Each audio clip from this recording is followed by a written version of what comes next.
how are you? I am so excited that you agreed to be one of our expert interviewees in the group here.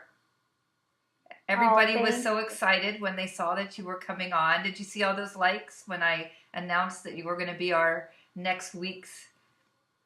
I did. I did. In fact, I feel bad because you know what? I wanted to say hello and introduce myself, but I'm in the middle of rebranding, so I didn't want to do that until I have everything up and running. So maybe I should just do it. I Yes, don't of course you should. know. We And love then, the brand you have, and then when you have your new brand, you can announce that as well. okay, all right, I will do that this week. Okay. So for those because we have members of the group now that are all over the world. So we're Awesome. growing Awesome. really rapidly, and that's super exciting. So for those people that aren't from our area and don't know who Chris Chen is, well, why don't you introduce yourself? All right, so my name is Christine Chen. My friends call me Chris. Cindy's one of my friends, and I hope all of you will call me Chris too. I have a company called Global Professional Protocol, which is in the process of being rebranded to Christine Chen Consulting. And what I do, I work with entrepreneurs, small businesses, major corporations, healthcare, colleges and universities on the customer client experience. And what I do is we talk about your image, how you look to the customer and to your internal colleagues, and also how do you wow your customers and clients. Well, and I have had the privilege of hearing you speak lots of times, and I've called you on occasion when I've had slight issues that I wanted to overcome, and you've given me the best advice, and you've taught me how to take maybe a small mistake into turning that client into what you called a brand ambassador for life. And I think that's awesome. It really has been great advice. Yeah, that's right. I think, well, before I started doing the customer experience, I actually did protocol and etiquette. So that actually goes hand in hand with what I'm doing now, too. So it's always fun. And I was happy to share with you, Cindy, anytime. And you did an awesome job of just wowing your client. Yeah. So kudos to you. Thank you. Thank you for that.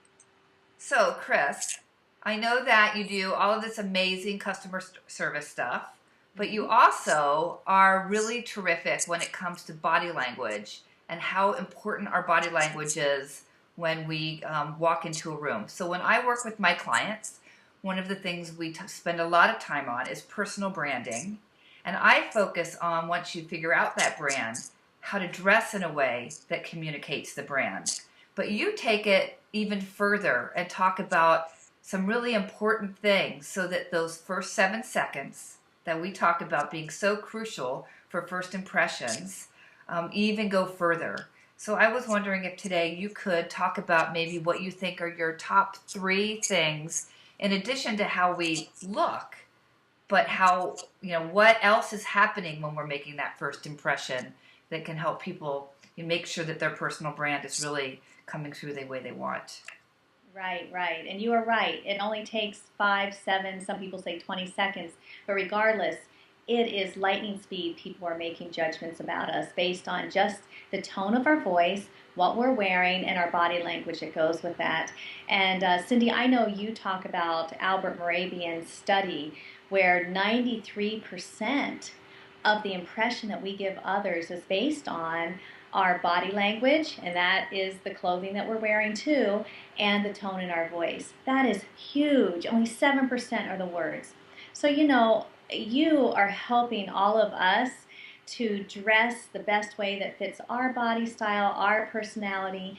But if we're not carrying ourselves properly, if we're not doing things with our body language that sends positive communication, some of that goes away. Sure. It's not helping I'm us. going to sit up straighter while you talk. Well, really, one of the top three that we're going to talk about today is just our posture and sitting straight. And so many times, I find myself just slowly starting to slump over during the day or even within seconds of reminding myself. And so, but standing straight, that does wonders for your credibility, confidence, and the way that you're perceived by other people. And I remember my grandmother, she was constantly, put your shoulders back, Chris, put your shoulders back. And, I'm so thankful for that today. I don't always remember it, but one thing that we can do is stand up against the wall, put our heels against the wall, our bottom against the wall, and our shoulders and head, and then walk away and just get a feel for what that feels like. Not that we're going to walk around stiff and Right. super straight, but it helps us to really concentrate on that really good body posture. And there's a little bonus because I think you've heard us talk about this, Cyndy. It says studies show it takes 10 pounds off. So, Oh, that's ladies, awesome. 10 pounds. Awesome. Yeah. That's right. So I can teach them how to dress 10 pounds thinner. I just wrote a blog on that. Then if we stand up tall, so that's 20 pounds we just did. There you go. There you go. Awesome. So I remember when I was in grade school, and I hated this, but my dad actually would make me sometimes wear masking tape under my clothes that went from my shoulders down my back, so that when I slouched, I would just feel it getting tight. Wow. Because I was always one of the tallest girls. Yeah. When they take those pictures, you're at the T. I hated that. So I was always slouching. And so he would sometimes do this as a reminder to help me stay straight. So I feel like now maybe when I present, I should go back and start wearing masking tape again. Idea, Cyndy. I've never heard of that before, but it's true. Even when we're up front presenting, when we are sitting in a boardroom in a meeting with our clients, just to remember to sit straight, and I think it shows respect when we do that, because sometimes when we start slouching over, it gives the impression that we're bored, that we don't care, we'd rather be in another place. So I think it's important to start working on those things that will really send that powerful impression. I mean, we're wearing all those great clothes that you're helping us select. Why not wear them just proudly and looking great? That's great. Okay, so what's your second major tip for body language? My second one is the face. And so in some of the seminars that you have come to that I've done along with my pal Jan Fox, we talk about our resting face. And most of us are in our resting face. And resting face means no smile, not frowning, but just resting face. That serious face. We have our resting face on over 80% of the time in each day. That's a long time to just have a resting face when we're driving, when we're in meetings, when we're meeting with people. But if we can start remembering that a smile, and I think there was a study that TED Talks did recently, and that those that smile more during the talk actually have more likes. So smiling is huge. Not that cheesy smile, but just to make sure that we look pleasant, right? No, approachable. Because sometimes when we're at networking events, we're walking around wondering why somebody isn't coming up to us. Well, maybe it's because we look a little grumpy. Maybe we ought to just put a little cheerful face on. And one thing you can do is get your cell phone, take a picture of yourself with that resting face, and then take a picture with a smile. You'll be shocked when you see the difference. I remember when you did that in your workshop, I was mortified. Yeah. Absolutely mortified. Yeah, I am not happy with my resting face. I did. I was at the grocery store, and this was probably, my son was a toddler, so it was probably 15, 17 years ago. And going to the grocery store, that was a big outing for me, and I was thrilled to go to the grocery store. When my husband got home, the kids were here. He was my third child, so I'd go to the grocery store, and I was going through the grocery store, and the guy that was stocking the shelves, he looked at me and he said, "Hey, why so grumpy?" And I thought, no, I am not grumpy. I am thrilled to be out here shopping. But you know what? I was concentrating on what I was going to get, and I had that grumpy face on. So now I just go to the grocery store with that cheerful face. Yeah, that's a good one. Okay, so number 3. Okay, number 3.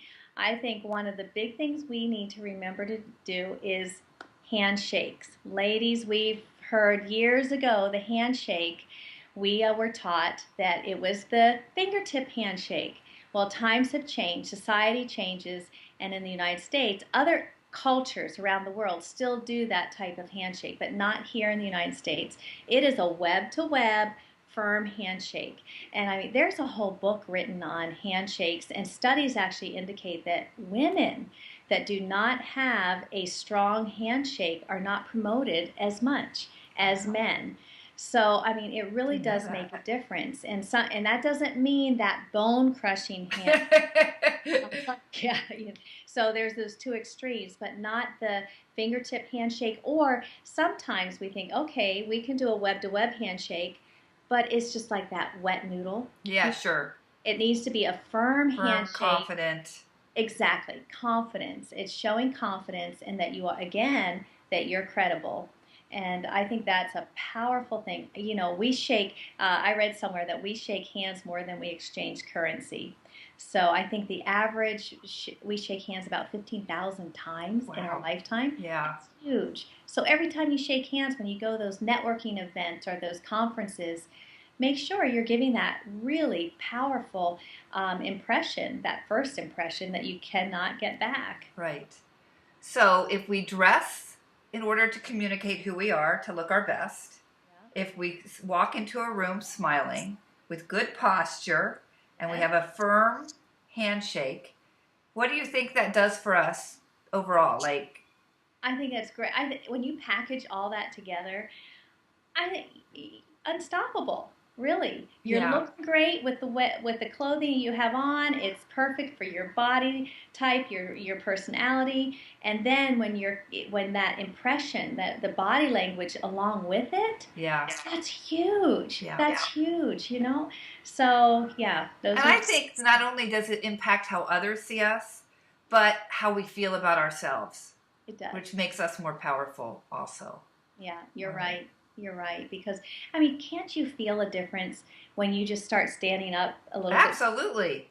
All of a sudden, it's that power pose, you know? Yes. Wonder Woman, Amy Cuddy talks about. That's right. I love that TED Talk. Exactly. So it's the same type of thing. As soon as you start feeling that power, something changes, something clicks. So we talked about tomorrow in the group is Freebie Friday.